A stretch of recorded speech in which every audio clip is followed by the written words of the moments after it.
Hi, this is Carolina, and this is Recalculating Your Business Side. Today, we're going to talk about the profitable design. Many of you are in the work of getting some gigs or are already working on some gigs.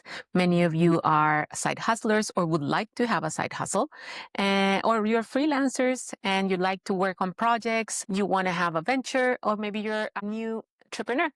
For all of you, it's very important to learn how to do business or how to convert all of those amazing creative ideas into a profitable margin for you. And we are amazing at creating great ideas, at creating great projects, at working on our animations, sometimes more than what we should, to actually be profitable about it, because we enjoy it, because it's a fun process. We like creativity. We like to work on our projects. And that's something that sometimes is hard to stop. But have you thought about how profitable are you being when you create those designs? And in many cases, we don't think about it because we enjoy the process, but there's some kinks around that process or through that process that could get better. There are some emails that stay stuck in your inbox, maybe without an approval from your client. Maybe they're waiting for some information from you and you don't know how to answer that question. Or maybe your client has not responded to you and kind of has ghosted you in a way. So all of that is costing you money at the end of the day. You want to make sure that you want to concentrate a lot more in your creativity side and be able to have fun and work and do your designs, and not to be working all the time on this admin side. We don't like the admin side as designers. It doesn't come easy for us as designers to tackle those kind of questions when they ask about like how much for this or I don't like this and things like that.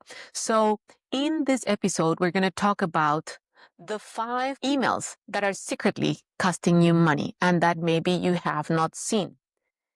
How many of you, just check your inbox for a second, and how many of you have like a pile of emails that maybe have not been responded, or maybe you check every morning to see if somebody has gotten back to you.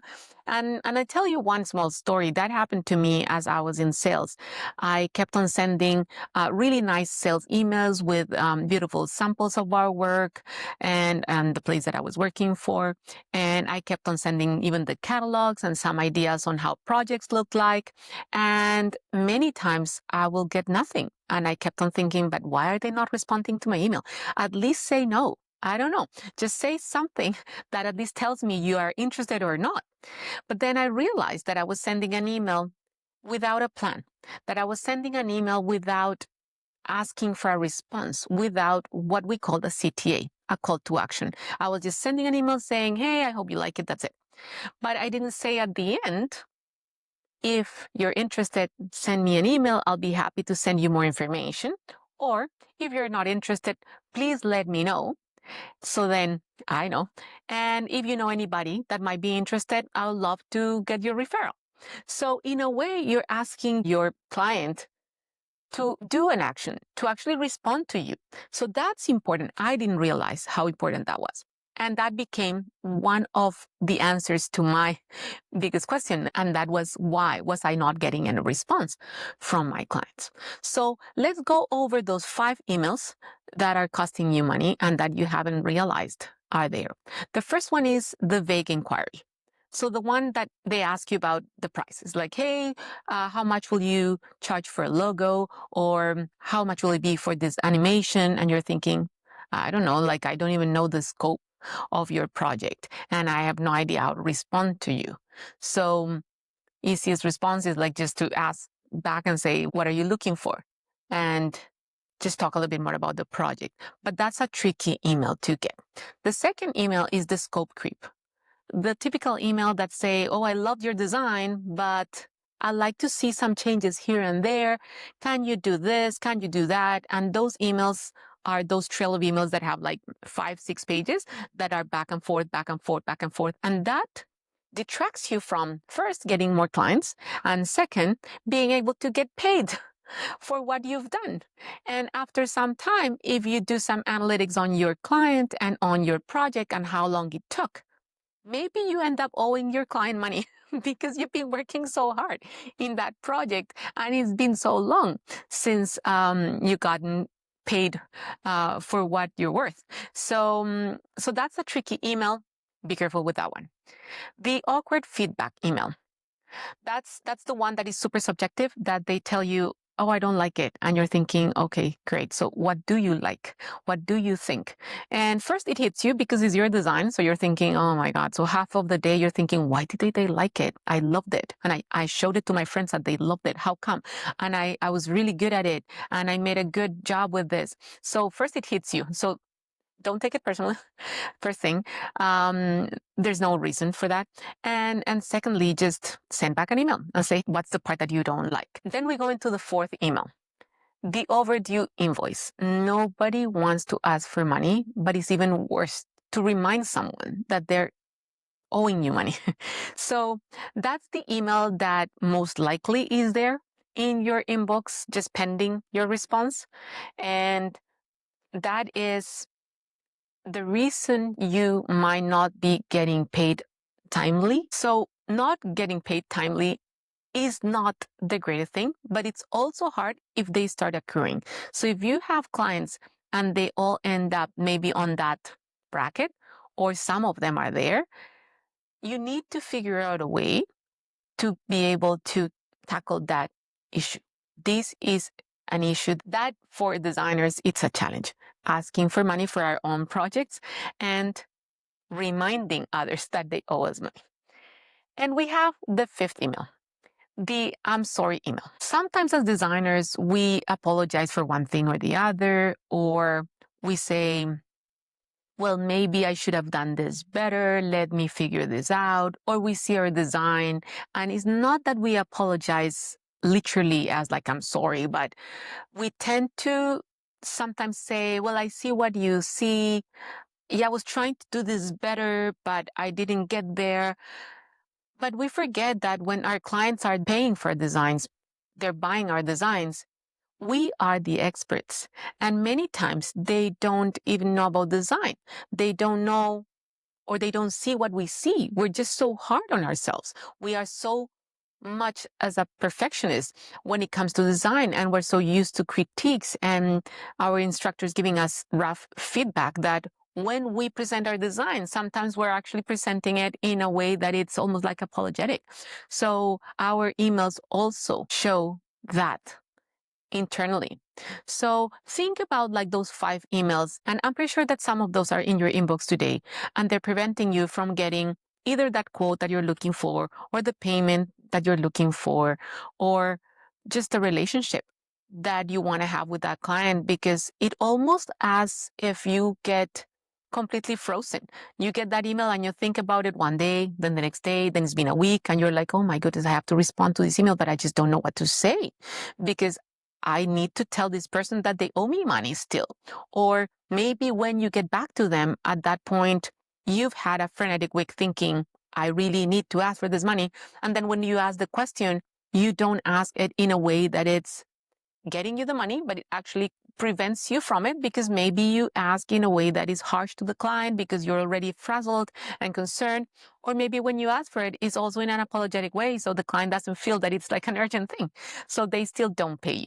So we're going to work on that. And the reason why I created this space, because I think that as designers, we have all it takes to do business properly, to work on our own gigs, freelance and side hustles, and to have those projects thrive. But we just need to start connecting all those dots that are preventing us from being a bit more profitable, to being able to get that momentum going. Not long ago, I was having a coffee with a client, and we were discussing some of these issues that he was having trouble with. But one of the things that was the concern was that all of these emails that are in your inbox today, or that could potentially be there, are preventing you from creating this rotation or like this continuity on clients. Because when you are in a side hustle or a freelance or a gig, or you're an entrepreneur, you are the one that designs, you are the one that sends the communications, you are the admin, you are the rep, you do everything. So if you are not able to get this out of the way, then you're not able to provide enough time to the operation of your business. And the operation of your business is basically being able to be creative and be productive, and at the same time have a proper rotation of clients. Like always have one that it's about to maybe approve a quote, or somebody that it's about to have a meeting with you to create a relationship, or maybe create relationships with those clients that keep on coming back to you.